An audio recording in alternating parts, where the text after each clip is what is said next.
Irmãos, vamos abrir a Bíblia no Evangelho de Marcos, capítulo de número 6.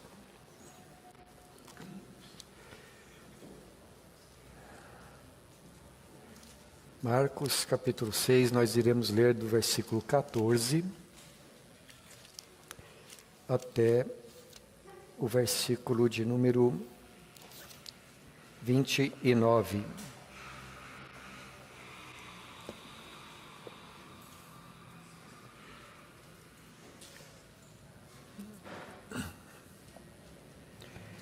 Chegou isto aos ouvidos do rei Herodes, porque o nome de Jesus já se tornara notório. E alguns diziam: João Batista ressuscitou dentre os mortos, e por isso nele operam forças miraculosas. Outros diziam: é Elias. Ainda outros: é profeta como um dos profetas. Herodes, porém, ouvindo isto, disse: é João, a quem eu mandei decapitar, que ressurgiu. Porque o mesmo Herodes, por causa de Herodias, mulher de seu irmão Filipe, porquanto Herodes se casara com ela, mandara prender a João e atá-lo no cárcere. Pois João lhe dizia: não te é lícito possuir a mulher de teu irmão. E Herodias o odiava, querendo matá-lo, e não podia. Porque Herodes temia João, sabendo que era homem justo e santo, e o tinha em segurança. E quando o ouvia, ficava perplexo, escutando-o de boa mente. E chegando um dia favorável, em que Herodes, no seu aniversário natalício, dera um banquete aos seus dignatários, aos oficiais militares e aos principais da Galileia, entrou a filha de Herodias e, dançando, agradou a Herodes e aos seus convivas. Então disse o rei à jovem: pede-me o que quiseres, e eu to darei. E jurou-lhe: se pedires mesmo que seja metade do meu reino, eu ta darei. Saindo ela, perguntou à sua mãe: que pedirei? Esta respondeu: a cabeça de João Batista. No mesmo instante, voltando apressadamente para junto do rei, disse: quero que sem demora me des num prato a cabeça de João Batista. Entristeceu-se profundamente o rei, mas por causa do juramento e dos que estavam com ele à mesa, não lhe a quis negar. E enviando logo o executor, mandou que lhe trouxessem a cabeça de João. Ele foi e o decapitou no cárcere, e trazendo a cabeça num prato, a entregou à jovem, e esta, por sua vez, à sua mãe. Os discípulos de João, logo que souberam disto, vieram, levaram-lhe o corpo e o depositaram no túmulo. Até aqui, meus irmãos. Pai Celestial, nos guie, nos oriente, ilumine nossa mente e nosso coração na meditação da sua palavra.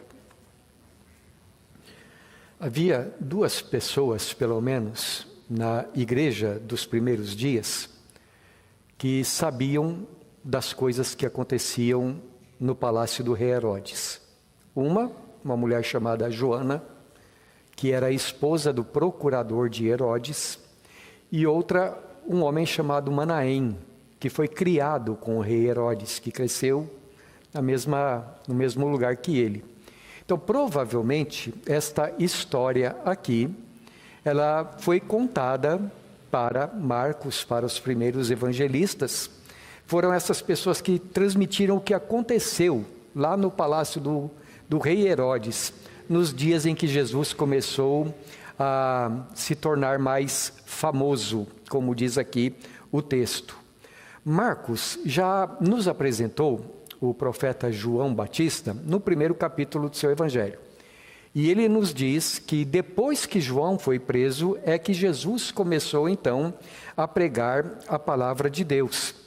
Ali no capítulo 1, Marcos havia mostrado para nós que João Batista, em cumprimento das profecias do Antigo Testamento, ele se tornara o precursor do Senhor Jesus, aquele que preparou o caminho para Jesus. Agora, aqui, Marcos está voltando ao assunto, e ele está dizendo para nós que João Batista não foi o precursor somente do ministério de Jesus, mas também da sua morte. Porque, tal como aconteceu com João Batista, algum tempo depois, seria a vez de Jesus de morrer por causa do Evangelho.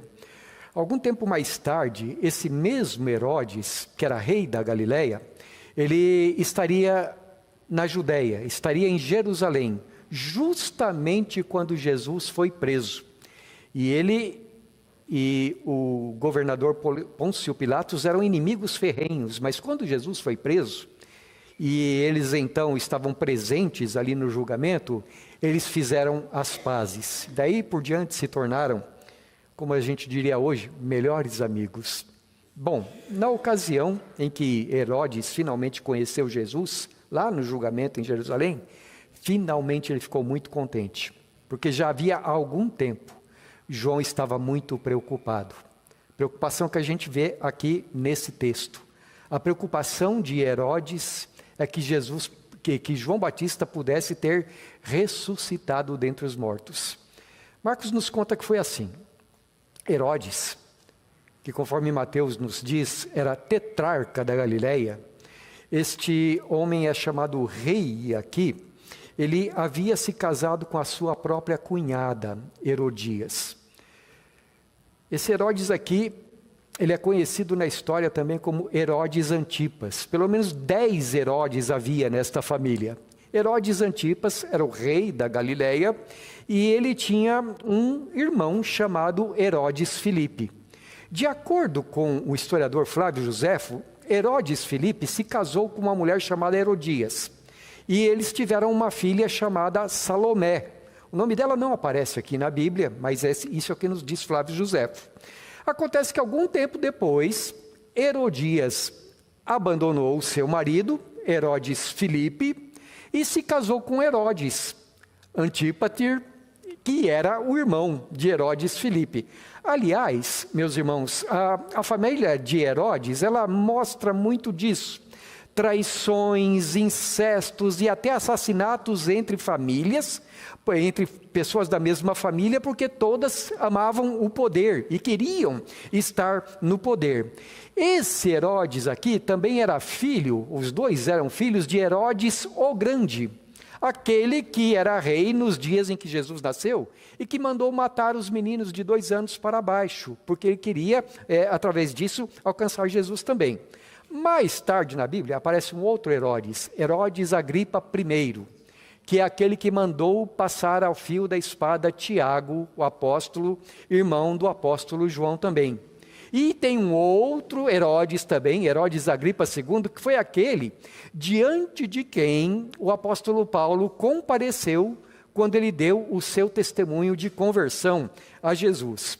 Pois bem, depois da gente ter falado um pouquinho a respeito da família de Herodes, esse Herodes aqui tinha sido confrontado com o seu pecado pelo apóstolo, ou melhor, por João o Batista. João estava dizendo, ou havia dito para ele, que era pecado ele estar casado com a sua própria cunhada. Isso era adultério. E ainda que Herodes soubesse que João Batista era um homem santo, um homem de Deus, justo em tudo quanto ele fazia e em tudo quanto ele falava, embora João Batista, diz aqui o texto, Herodes ouvisse João Batista com boa disposição na sua mente, era um homem fraco. Então, quando ele começou a ser confrontado com o seu pecado, ele mandou que João fosse preso. E Herodias, por sua vez, odiava profundamente a João Batista. Ela queria ele morto. Acontece que Herodes tinha medo de fazer alguma coisa para João Batista, porque sabia que ele era um homem de Deus. Até que um dia surgiu a oportunidade. Festa na casa de Herodes. Ele estava fazendo aniversário. Aliás, os judeus, eu não sei se ainda é assim hoje, mas nos tempos da Bíblia, eles odiavam festas de aniversário. Não faziam. Bom, Herodes deu uma festa e ele convidou os magistrados, ele convidou os principais do seu reino, ele convidou os chefes militares e todos estavam lá. E a uma certa altura da festa, entra a jovenzinha Salomé e ela diante dos convivas todos, ela apresenta uma dança, e todos ficaram entusiasmados, ficaram contentes com aquilo, e Herodes, vendo a empolgação de todos, ele abre a boca para fazer uma promessa para ela. E ele diz assim: pede-me o que você quiser, qualquer coisa que você, até metade do reino eu darei para você.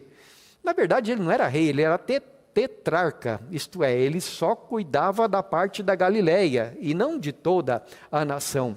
Mas ele faz essa promessa para ele e ela não sabe o que pedir, então ela vai até a sua mãe e diz: o que eu peço? A oportunidade que o diabo esperava era aquela. E então ela diz assim: pede a cabeça de João Batista. Salomé volta para onde estão todos. E parece que a filha era pior do que a mãe, né? Porque ela diz assim: olha, eu quero sem demora a cabeça de João Batista num prato. A gente diria hoje, requinte de crueldade. Ela vai até um pouquinho a mais. Herodes não queria fazer aquilo.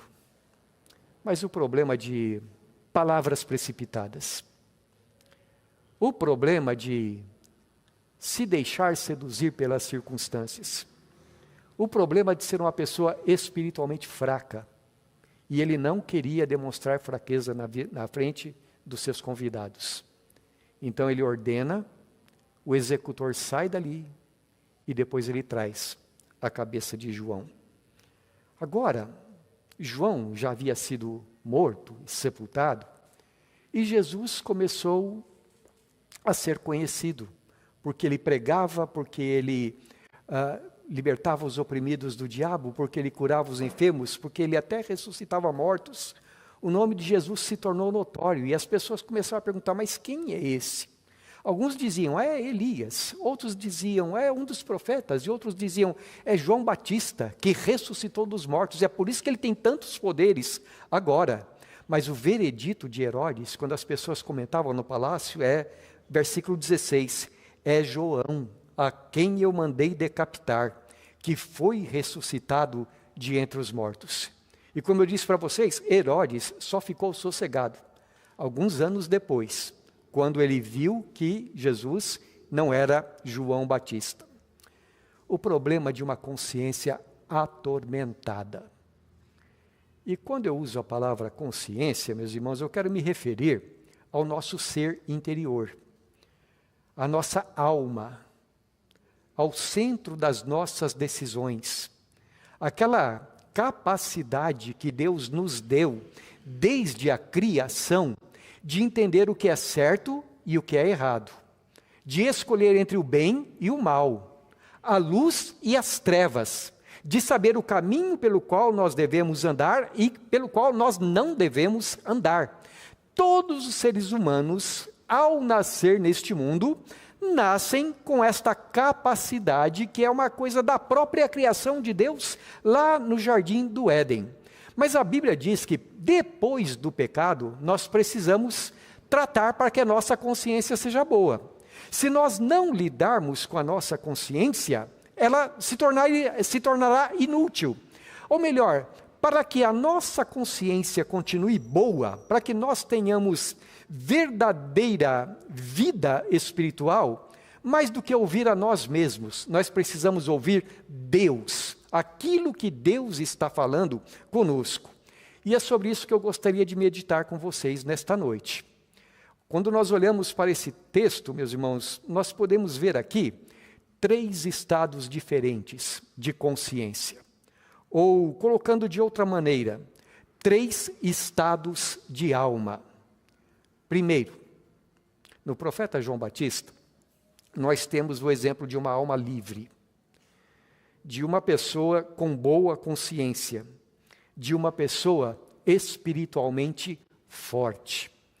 João Batista, vocês se lembram da história dele? Ele era filho de 2 pessoas profundamente piedosas, Zacarias e Isabel. Zacarias era um sacerdote de Deus, e a Bíblia diz que eles eram justos em todos os seus caminhos. Eram, como a gente diria hoje, gente de oração. E o grande pedido, o grande desejo que eles tinham, que eles sempre pediam a Deus, embora já fossem idosos, eles queriam ter um filho. E Deus escolheu esse casal de gente piedosa para serem os pais daquele que, como disse Jesus, seria o maior de todos os nascidos de mulher. João Batista, ele foi cheio do Espírito Santo já quando estava no ventre da mãe dele. E Deus disse, através do anjo, para o seu pai, que João Batista seria instrumento de Deus para preparar o caminho do Senhor, preparar para o Senhor um povo habilitado, de coração preparado para o Senhor. Então, quando João Batista cresceu, Deus o levou para o deserto para que ali ele começasse a pregar. E as multidões afluíam para ouvir a sua palavra. E o que João Batista pregava? Ele chamava as pessoas ao arrependimento. Ele dizia para os soldados, por exemplo, que os soldados não deveriam aceitar suborno, mas que deveriam fazer o seu trabalho com honestidade. Aos que tinham bens, ele dizia, repartam com os necessitados. O nome que ele dava para isso era arrependimento. Aos filhos, ele exortava que se convertessem aos seus pais, e aos pais que se convertessem aos seus filhos, porque desta forma eles estariam preparando-se para receber a Jesus. Aos falsos arrependidos, João Batista chamava de raça de víboras. Raça de víboras! Quem vos ensinou a fugir da ira vindoura? Produzam frutos de verdade, frutos de arrependimento. E a Herodes, João Batista exortou que abandonasse o seu adultério. Dizia para ele, não é lícito você possuir a sua própria cunhada. E qual foi o resultado disso? João Batista foi preso. E na prisão, tempos mais tarde, ele foi executado por causa da sua posição diante de Deus. Por que aconteceu isso? É que João não tinha medo dos homens. João não tinha medo de confrontá-los com os seus pecados. João não tinha medo de morrer. João era temente somente a Deus. Era a Deus que ele prestava contas. E na história do povo de Deus, irmãos, nós temos muita gente assim. Nós estamos pensando, nesses dias, na reforma protestante. E o marco divisório foi quando Martinho Lutero teve que comparecer na presença do imperador Carlos V. E Carlos V queria que Martinho Lutero mudasse de ideia a respeito de tudo que ele tinha ensinado, porque Martinho Lutero estava condenando doutrinas erradas dentro do catolicismo romano. E se Martinho Lutero não se retratasse, ele poderia ser mandado para a fogueira. E você se lembra do que Martinho Lutero disse? Ele disse, a menos que eu possa ser convencido pelas Escrituras que aquilo que eu estou ensinando está errado, eu não posso me retratar. Não é bom agir contra a própria consciência. Assim, Deus me ajude. E Martinho Lutero continuou a pregar a palavra de Deus. E só não foi para a fogueira, porque ele foi sequestrado durante a viagem e para ser protegido. Nós poderemos falar a mesma coisa a respeito de um homem que viveu 100 anos antes de Martinho Lutero, um homem chamado John Huss, na mesma região, e que foi levado para a fogueira, por causa das heresias da salvação que ele pregava. Nós poderíamos também aqui ficar falando a respeito dos muitos anos de prisão nos quais ficou John Bunyan por pregar a palavra de Deus. Poderíamos falar daquelas centenas de pessoas que são mencionadas no livro dos Mártires, que conta a respeito de 2000 anos de perseguição que os crentes têm muitas vezes enfrentado. Como também poderíamos falar de tantos crentes anônimos que nos dias de hoje são perseguidos por causa do seu compromisso com Deus, em países onde o evangelho é proibido. Homens e mulheres dos quais, como diz a carta aos Hebreus, o mundo não é digno. Pessoas que mantêm uma boa consciência, uma alma firme, um espírito forte na presença de Deus. Pessoas que não estão à venda, pessoas que não estão dispostas a se curvar diante da vontade de Satanás, do mundo, da carne, só para viverem uma vida mais confortável. Podem até ser presos, mas suas almas são livres. Irmãos, a Bíblia diz que buscar uma boa consciência é dever de todos nós. Mas, pastor, quem deseja ter uma consciência assim, se por vezes a consequência de ter uma boa consciência é a incompreensão? Se muitas vezes a consequência pode ser a prisão, ou até mesmo, em alguns casos, a morte. João Batista foi decapitado. Você quer isso para você? John Hus foi para a fogueira. Isaías foi cerrado no meio. Daniel e seus 3 amigos foram exilados. Jonathan Edwards foi expulso da sua própria igreja. E John Wesley também, por pregar a palavra de Deus. Que adiantou esses homens serem justos? O que adiantou esses homens serem santos? O que adiantou eles serem comprometidos com a verdade? Não é muito mais fácil a gente ceder?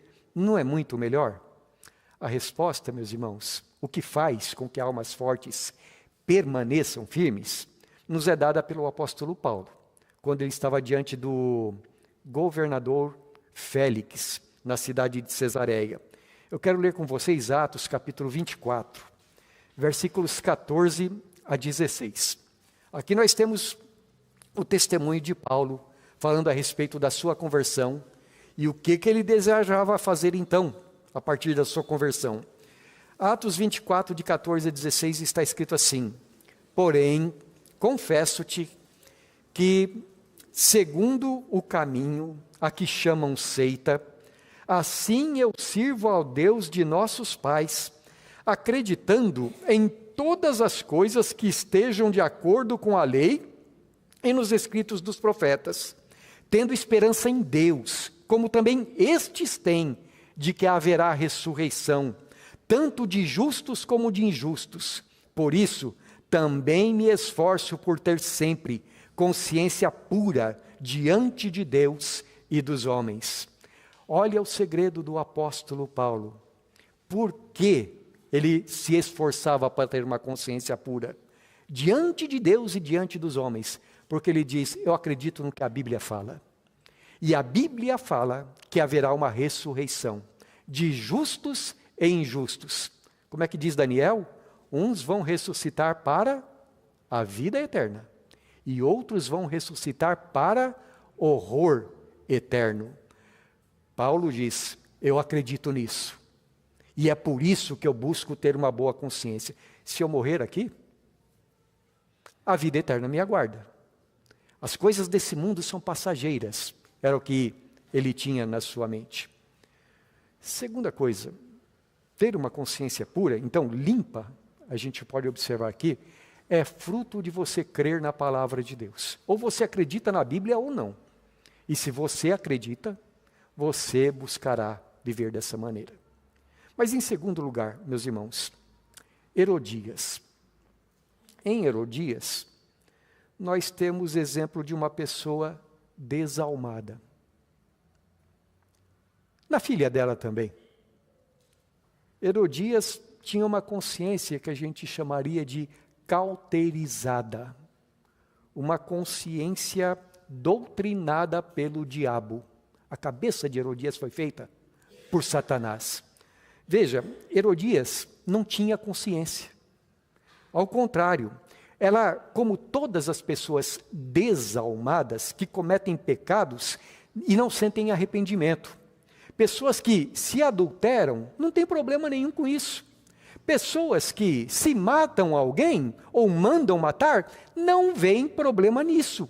Pessoas que mentem, pessoas que roubam, pessoas que pilham e oprimem e não sentem remorso. Para elas está tudo certo. Eu fico pensando, quando olho para Herodias, e nos grandes ditadores da história, naqueles homens perversos que dominaram seus súditos e mandavam matar quem eles desejassem, que escravizavam as consciências das pessoas, matavam povos ou matam povos através da guerra, da fome. Eu penso nos terroristas, nos mafiosos, nos que escravizam nações, muitas vezes escravizando o seu próprio povo, mas não somente os grandes opressores da humanidade. Existem aqueles também que roubam aquilo que está pendurado no varal do vizinho e ainda acham bonito. Existem aqueles que contam pequenas mentiras no seu dia a dia, aqueles que enganam o seu próximo, aquele que finge ser crente, mas que se veste de violência, aquele que furta a empresa em que trabalha. Na religião, eu penso nos escravizadores de consciência, porque existem aqueles líderes religiosos que têm a sua consciência cauterizada e usam o nome de Deus em vão, explorando a fé das pessoas. Ou como diz o apóstolo Pedro, fazendo comércio da fé que há no coração das pessoas, naqueles que fingem milagres para enganar os demais, naqueles que se sentem donos de igreja, como se fossem deuses. A gente até poderia dizer que são anticristos, porque se sentam no lugar de Deus e querem ser adorados como Deus. Aqueles que, vendo que se alguém não concorda com suas ideias, rogam pragas e gafanhotos em cima das outras pessoas, e toda espécie de gente ruim que a gente nem consegue imaginar. Veja Herodias. Primeiro, ela adultera. Segundo, ela não quer ser confrontada, ela não admite ser confrontada com o seu pecado. Então, terceiro, ela fica cheia de ódio contra o profeta. E ela quer uma coisa, ela quer matá-lo. Mas ela não tem como. Até que, quarto, surge uma oportunidade. É uma festa. Muitas pessoas importantes. O Herodes está lá, se gloriando do seu aniversário. Muitas comidas, muitas bebidas, muitos convidados, muita vaidade, uma feira de vaidades, muitas pessoas mentindo umas para as outras, muitas pessoas planejando o mal, e aí entra uma jovem. Eu não consigo imaginar a aparência dela, não consigo pensar se era uma menininha de uns 12 anos, ou se era mais. Eu não sei se era a dança de uma criança, ou se ou foi uma dança sensual, como a gente vê nos filmes. Mas o fato é que Salomé dança e todo mundo fica encantado com aquela garota. Ela impressiona a todos. E então, quinto, Herodias, diante da bobagem que o rei falou, vê a oportunidade que ela tanto queria. Ela se aproveita da própria filha. Mãe, o que eu peço? Pede a cabeça de João Batista. Aí então, assassinato. Como é que alguém pode fazer um negócio desse? O problema é o pecado. O problema é que o pecado cauteriza a consciência. E aí, a filhota dela vai até o rei e olha, eu quero agora. Sabe criança mimada? Aquelas que querem as coisas para ontem. Eu quero agora, eu quero sem demora, a cabeça de João Batista, e eu quero num prato. Irmãos, isso é uma verdadeira história de horror. Eu não consigo pensar como é que uma pessoa pode ter um coração assim. Pessoas que coagem os demais. Eu quero que seja feita a minha vontade. E se não conseguem através da coação, elas começam a fazer ameaças. E se não conseguem através de ameaças, elas partem para a punição daqueles que não fazem a sua vontade. Consciência cauterizada. Gente desalmada. Como acontece isso? Como é que uma pessoa se torna assim? Me parece que se a gente fosse enumerar os porquês, nós poderíamos dizer que existe um espectro enorme de razões pelas quais uma pessoa se torna assim. Alguns, até nos dias de hoje, diriam assim, não, mas isso é por causa dos antecedentes familiares. Outros diriam assim, não, é porque passou um trauma, caiu de boca numa torta quando era criança, né? Passou por um trauma e agora então essa pessoa reage desse jeito. A Bíblia dá outro nome, pecado, dureza de coração. Uma consciência cauterizada, ela é resultado de não se submeter a Deus. É resultado da pessoa ser amante de si mesma. Ela é uma pessoa centrada em si, egocêntrica. O resultado é que a consciência se torna dessa maneira. Mas eu gostaria de ver o caso de Herodes também, com os irmãos. Em Herodes, nós temos exemplo de uma consciência dividida, uma alma atormentada. Por um lado, Herodes sabia que João era um homem santo e justo. Herodes sabia que ele estava em pecado. E é por isso, diz a Bíblia, que ele ficava perplexo quando ele ouvia João. E ele ouvia João muitas vezes. Ele ficava admirado com o profeta. Ele sabia que João estava certo, que não era lícito ele possuir a esposa do seu próprio irmão. Por outro lado, Herodes não queria abandonar o seu pecado. O amor ao pecado era mais forte do que o temor do Senhor. João Batista, um dia, dá uma festa e cheia de gente VIP, né? Os magistrados, os príncipes, os comandantes estavam todos ali, os dignatários do reino. Lembra da festa de Belsazar? Uma festa que deve ter sido muito parecida com essa. A jovem dança e no entusiasmo da festa ele diz: o que é que você quer que eu faça? Eu te dou qualquer coisa. Quero a cabeça de João Batista.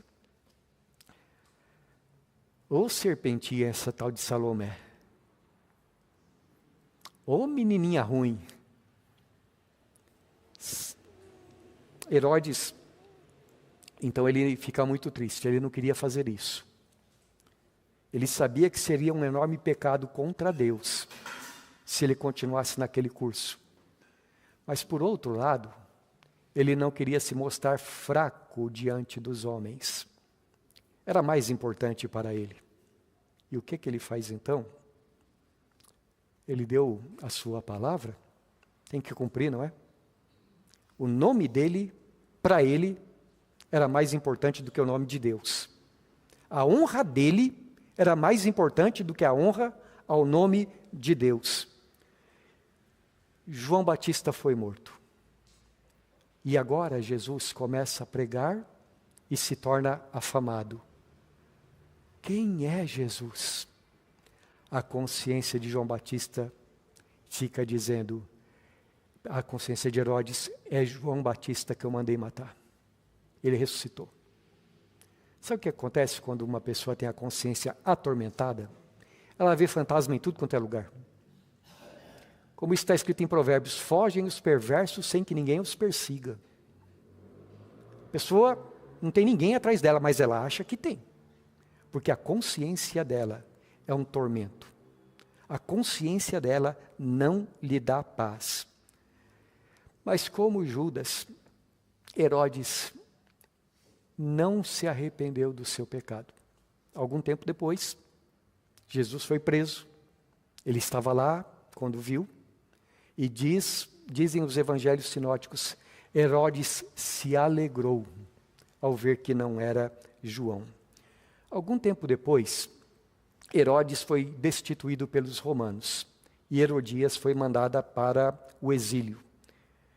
Conclusão, todo aquele comportamento deles, nem do ponto de vista humano, trouxe algum bom resultado para as suas vidas. Irmãos, nós temos aqui 3 tipos de consciência. Nós temos aqui 3 tipos de vida espiritual. Em João Batista, uma consciência pura, um espírito forte, uma pessoa firme nas suas convicções, uma pessoa leal a Deus, mesmo que isto lhe custe caro. Em Herodias, nós temos uma consciência cauterizada. Nós temos uma pessoa desalmada, uma pecadora, adúltera, cheia de ódio, manipuladora, egoísta, assassina. Coisas que ela soube muito bem transmitir à sua descendência. Em Herodes, nós temos um homem fraco. Fraco porque era mau também. Fraco porque, embora às vezes temesse e tremesse diante da palavra de Deus, não atendeu ao que Deus lhe ordenou. Herodes preferiu ficar do lado errado da história. Herodes simplesmente sucumbiu diante do pecado. De lá para cá, pouco mais de 2000 anos se passaram. Agora eu quero que você use a sua imaginação à luz da doutrina bíblica. De acordo com a doutrina bíblica, hora que o executor entrou e decapitou Herodes, o que aconteceu, João Batista, o que aconteceu com João? Onde ele acordou? No paraíso, na presença de Deus. E quanto tempo faz que ele está lá, Bernadette? Nos últimos 2000 anos, João Batista está face a face com o Senhor. E onde é que ele vai passar a eternidade?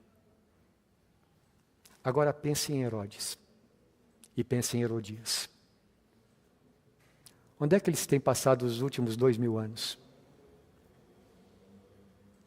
Onde é que eles passarão a eternidade? Qual é o resultado deles não terem ouvido a voz da consciência? Onde é ou o que eles estão experimentando agora? E por quanto tempo eles experimentarão? Com João Batista, nós aprendemos que precisamos buscar a plenitude do Espírito Santo em nossa vida. Que nós precisamos obedecer a Deus. Que nós precisamos crer em Jesus. Que nós precisamos nos arrepender dia a dia dos nossos pecados, a fim de que nossas almas sejam fortes, que as nossas convicções sejam firmes diante de Deus. Com Herodias, nós aprendemos o como é danoso ser egoísta, egocêntrico, mimado, porque não somente prejudica-se a si mesmo, mas prejudica os que estão à sua volta. Prejudica os justos e os injustos. Faz com que os justos, muitas vezes nesse mundo, percam a sua vida. Ontem eu estava assistindo um vídeo a respeito dos tempos da Reforma Protestante. Me lembrei agora de uma mulher chamada Maria a Sanguinária, que foi rainha da Escócia e da Inglaterra. Em 3 anos, essa mulher mandou queimar 284 crentes, pelo simples fato deles serem crentes. Onde será que Maria Sanguinária está ardendo agora? Porque ela se recusou a crer na palavra de Deus. Nunca um homem é tão governado pelo demônio como quando ele é governado por si mesmo. Quando ele faz a sua própria vontade e não se submete à vontade de Deus. E em Herodes, nós aprendemos como é danoso ser uma pessoa dividida, de alma dividida, de consciência dividida, com parte da mente na palavra de Deus e outra parte da mente no mundo.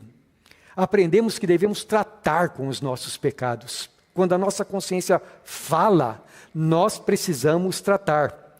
Quando o Espírito Santo fala, nós precisamos tratar. Aprendemos com ele que não é bom uma pessoa endurecer o seu próprio coração. Senão, a consciência vai ficando pior, até que, por fim, ela se torna cauterizada. Herodes tinha o reino. Mas o que adianta o homem ganhar o mundo inteiro, se ele perder a sua própria alma?